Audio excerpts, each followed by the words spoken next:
Hello everyone, welcome to my YouTube channel study tools. तो जैसा कि हम लोग चैप्टर नंबर 2 को पढ़ रहे थे और आज ये हमारा जो है चौथा पार्ट हो जाएगा इसका, जिसमें कि हमने इसके पहले विलयन की सांद्रता और विलयन की सांद्रता तक पढ़ा हुआ था। आज हम जो है ये एग्जाम्पल भी हमने देख लिया था जो कि दिया हुआ है। आज हम पढ़ेंगे कि निलंबन क्या है इसे। ठीक है दोस्तों, तो आज का लेक्चर शुरू करते हैं। तो देखिए निलंबन क्या होता है कि इसके लिए जो हमने प्रैक्टिकल किया हुआ था 2.2 में, उसमें जो समूह सी को जो आपने घोल दिया था उससे प्राप्त किया जो घोल है वो क्या था, एक विषमांगी घोल था जो द्रव में परिक्षिप्त हो जाता है, निलंबन कहलाता है। कहने का मतलब ये है कि जो विलयन विषमांगी होगा उसमें जो ठोस द्रव में परिचित मतलब कि पूरी तरीके से नहीं घुल पाता, उसको हम क्या कहते हैं, उन कणों को उसमें हम कहते हैं निलंबन। तो देखिए निलंबन होता क्या है कि निलंबन एक विषमांगी मिश्रण है। पहले हम समझते हैं विषमांगी मिश्रण का मतलब क्या हुआ। विषमांगी मिश्रण का मतलब ये हुआ कि जैसे आप मान लीजिए पानी लेते हैं, ठीक है, और इस पानी में अगर आप रेत मिला देते हैं और इसको घोल देते हैं तो आप देखेंगे कि आप उसमें खुली हुई आँखों से देख सकते हैं कि इसमें रेत के कण मिले हुए हैं। तो ऐसे मिश्रण को हम कहते हैं निलंबन। ठीक है, विषमांगी मिश्रण कहते हैं और ये जो कण मिला है मतलब रेत, इस कण को हम कहते हैं निलंबन कण। ठीक है, परिभाषा देखते हैं। तो जिसमें विलेय पदार्थ कण घुलते नहीं बल्कि माध्यम की समष्टि में निलंबित रहते हैं, व निलंबित कण आँखों से देखे जा सकते हैं, जैसा कि मैंने आपको अभी बताया। ठीक है दोस्तों, तो ये तो हो गया निलंबन के बारे में। अब इसका हम देखते हैं कुछ गुण। तो देखिए जो निलंबन का जो गुण धर्म है पहला, कि यह एक विषमांगी मिश्रण है। विषमांगी मिश्रण का मतलब ये पूरी तरीके से जैसे पानी में अगर हम चीनी मिलाते हैं उस तरीके से नहीं घुलता। ठीक है, पानी में रेत की तरह, तो उसको क्या कहेंगे, विषमांगी। दूसरा, ये कण आँखों से देखे जा सकते हैं। अगर आप पानी में रेत मिला के उसको हिला भी देंगे तो उसको आप आसानी से देख सकते हैं। ठीक है, तो इसलिए कहा गया है कि ये कण आँखों से देखे जा सकते हैं। तीसरा, ये निलंबित कण प्रकाश की किरणों को फैला देते हैं, जिससे उनका मार्ग दृष्टिगोचर हो जाता है। मतलब कि जैसे पानी में जब रेत डला हुआ है, ठीक है, पानी में रेत डला हुआ है, इस पर जब प्रकाश की किरण पड़ती है तो वो उसके मार्ग को क्या करते हैं, चारों तरफ फैला देते हैं, जैसे कि उनका मार्ग जो है दृष्टिगोचर, मतलब कि दिखाई नहीं पड़ पाता काले से। ये इसमें गुण हो गया। चौथा, जब इसे शांत छोड़ दें तब ये कण नीचे की ओर बैठ जाते हैं।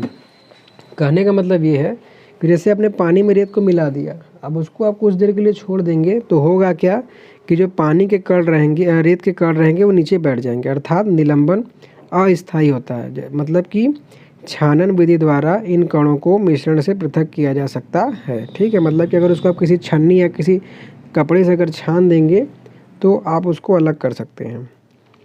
आगे क्या दिया है कि जब सभी कण नीचे बैठ जाते हैं तो निलंबन समाप्त हो जाता है तथा विलयन में प्रकाश की किरण का प्रकीर्णन रुक जाता है। मतलब कि जब सभी कण नीचे बैठ जाते हैं तो उसके बाद अगर आप प्रकाश आप डालेंगे तो आपको क्लियर प्रकाश दिखाई पड़ेगा। ठीक है दोस्तों, तो ये थी हमारी निलंबन का गुण। जैसा पहले हमने विलयन पढ़ा था, अब ये निलंबन कण आ गया। अब अगला आता है कोलाइडल विलयन। ठीक है, तो कोलाइडल विलयन में क्या था कि हमने जो इसके पहले वाले लेक्चर में, मतलब कि थर्ड पार्ट में क्रियाकलाप 2.2 किया था, तो उसमें जो समूह द को से प्राप्त जो मिश्रण था उसको हम कोलाइड या कोलाइड विलयन कहा जाता है। मतलब कि उन दोनों को मिलाने के बाद समूह द का जो मिश्रण प्राप्त होता है उसी को कोलाइड या कोलाइडल विलयन कहते हैं। तो देखिए होता क्या है कि कोलाइड के कण विलयन में समान रूप से फैले होते हैं। ठीक है, मतलब कि ये निलंबन की तरह नहीं होते कि आप देख सकते हैं कि हाँ यहाँ रेत है, यहाँ पानी, यहाँ रेत है, यहाँ पानी, ये उसमें एक समान से। इसका एग्जांपल अगर हम माने तो जैसे पानी में स्याही का घुलना, ठीक है, बिल्कुल वैसे ही। तो होता क्या है कि निलंबन की अपेक्षा कणों का आकार छोटा होने के कारण यह मिश्रण समांगी प्रतीत होता है। मतलब कि इनमें कणों का आकार, जैसा कि मैंने आपको पानी और स्याही का एग्जाम्पल बताया है, तो उसमें आप देख सकते हैं कणों का आकार जो रहता है वो छोटा रहता है। तो आपको देखने में ऐसा लगा कि हाँ ये एकदम अच्छी तरीके से मिल गया, तो इसलिए इसको समांगी मिश्रण कहते हैं। लेकिन होता क्या है कि वास्तविक में विलयन विषमांगी ही रहता है, ये समांगी नहीं रहता। जैसे अब एग्जाम्पल इसका दूध मान लीजिए, ठीक है, दूध का जो मिश्रण है वो एक कोलाइडी मिश्रण है। कैसे? जब दूध फट जाता है तो आप देखते हैं कि उसमें थक्का टाइप का जम जाता है, मतलब उसको आपने आराम से छान के फिर अलग कर सकते हैं, तो कैसे वो जो है समांगी मिश्रण होगा। तो इसलिए इसका एक बेस्ट एग्जाम्पल है और इसको आप ध्यान रखिएगा, क्या? दूध। अब हम आते हैं आगे। आगे देखिए क्या दिया हुआ है कि कोलाइड कणों के छोटे आकार के कारण हम इसे आँखों से नहीं देख पाते हैं, ठीक है। मतलब कोलाइड के कण इतने छोटे होते हैं, जैसे सियाही का एग्जाम्पल आप लें या दूध का ही लें, तो क्या आप दूध बिना फटे देख सकते हैं कि हाँ इसमें इस टाइप का कुछ होगा, ठीक है। क्योंकि और दूध से दही भी आप देखे हैं फटने के बाद ही, मतलब कि जमने के बाद ही बनता है। फिर लेकिन ये कण प्रकाश की किरणों को आसानी से फैला देते हैं, मतलब कि जैसा कि निलंबन में था कि उसमें प्रकाश का प्रकरण होता था, वैसे ही इसमें भी जो है प्रकाश से बच नहीं पाते और रोशनी प्रकाश कणों को फैला देती है, जैसा कि हमने क्रियाकलाप 2.2 में देखा है। आगे, प्रकाश की किरण का फैलना टिंडल प्रभाव कहलाता है। मतलब कि कोलाइड विलयन में, जैसे मान लीजिए ये कोलाइड विलयन था, ठीक है, तो इसमें आपने जब प्रकाश डाला तो इसमें आप जैसा देख रहे हैं प्रकाश का मार्ग जो है पूरा फैला, इसमें देखिए नहीं फैला है, इसमें फैला दिया है। तो इसी प्रभाव को क्या कहा जाता है? इस प्रभाव को कहा जाता है टिंडल प्रभाव, ठीक है।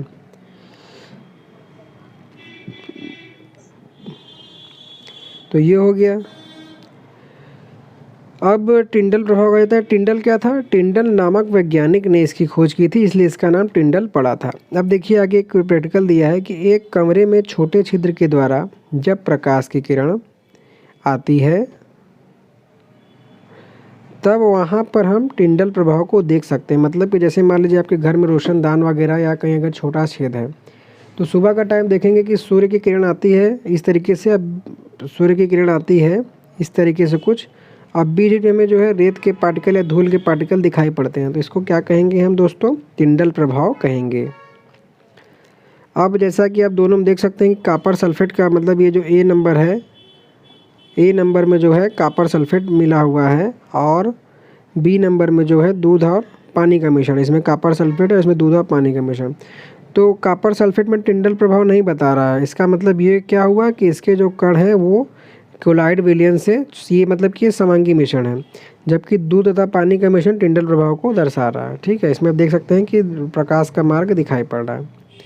फिर यह कमरे में मौजूद धूल और कार्बन के कणों के द्वारा प्रकाश के फैलाने के कारण होता है। मतलब कि ये जो प्रकाश का मार्ग जो दिखाई पड़ता है उसमें प्रकाश का मार्ग धूल के कारण फैलने के कारण होता है। और जब एक घने जंगल में आच्छादन से सूर्य की किरणें गुजरती हैं तो वहाँ हम टिंडल प्रभाव को देख सकते हैं। आच्छादन का मतलब क्या हुआ, आगे चित्र में आपको बताता हूँ।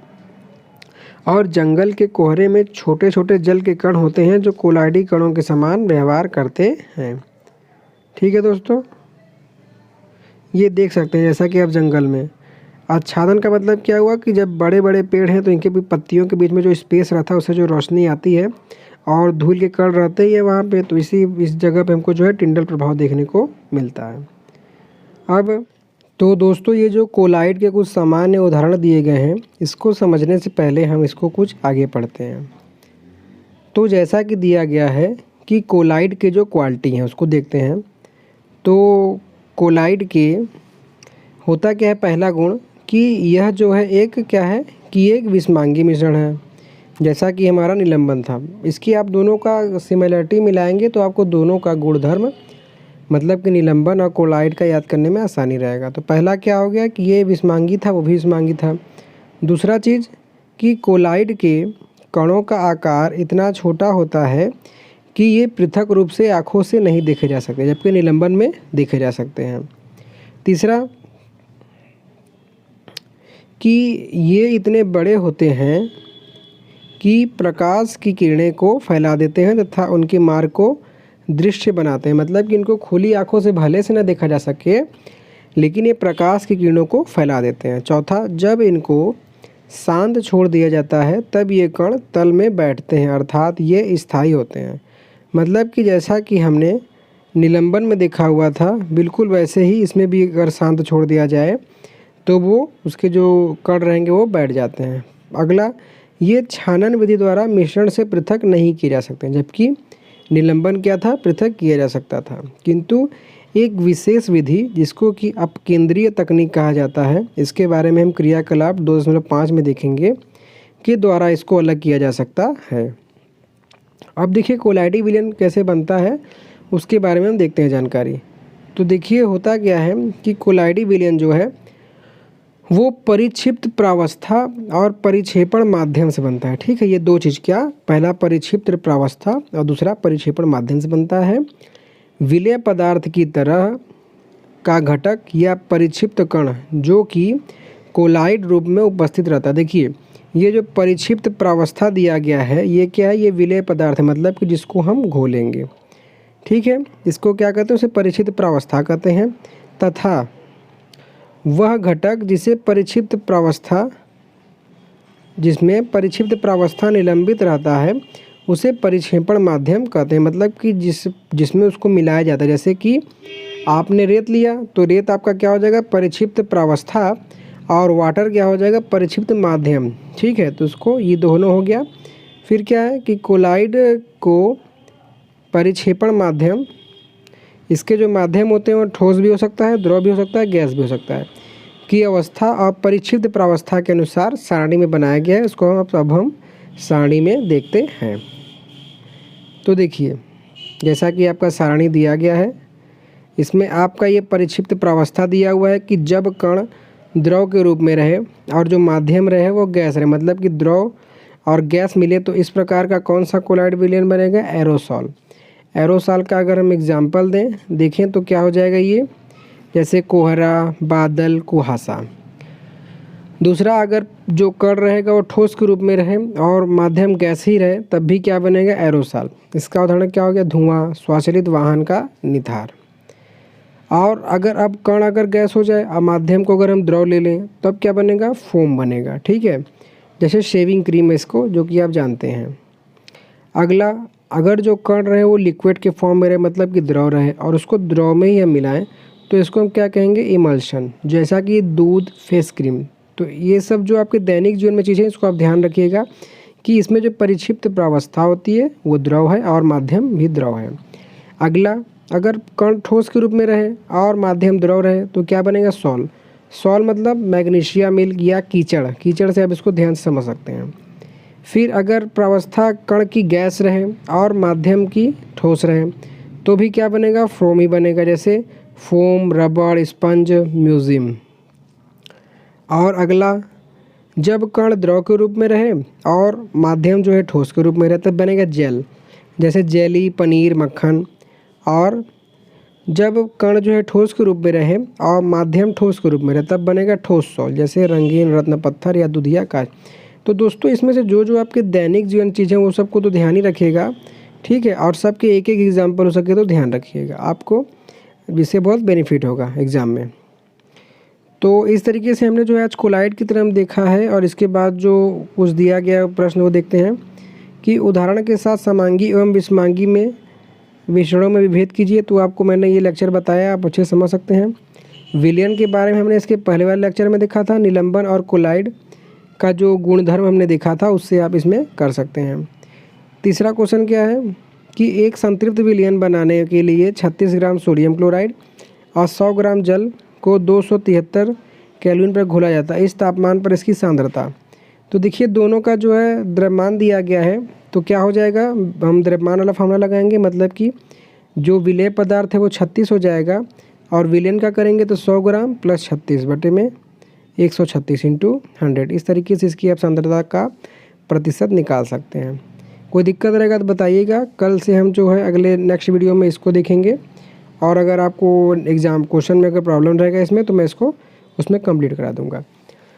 तो दोस्तों इस तरीके से आज हमने यहाँ तक कंप्लीट किया है। आगे की वीडियो में 1-2 वीडियो में चैप्टर कंप्लीट हो जाएगा और एक वीडियो में पूरा जो आपका एक्सरसाइज का क्वेश्चन दिया उसको हम कंप्लीट कर लेंगे। तो अगर आपको बताया गया क्वेश्चन समझ में आ रहा हो टॉपिक तो प्लीज़ वीडियो को लाइक कीजिएगा, चैनल को सब्सक्राइब कीजिएगा। अगर कोई दिक्कत हो तो प्लीज़ कमेंट बॉक्स में अपना कमेंट लिखिएगा और चैनल को सब्सक्राइब कर लीजिएगा जिससे कि आपको आने वाले वीडियो के अपडेट मिल सके। So thanks for watching.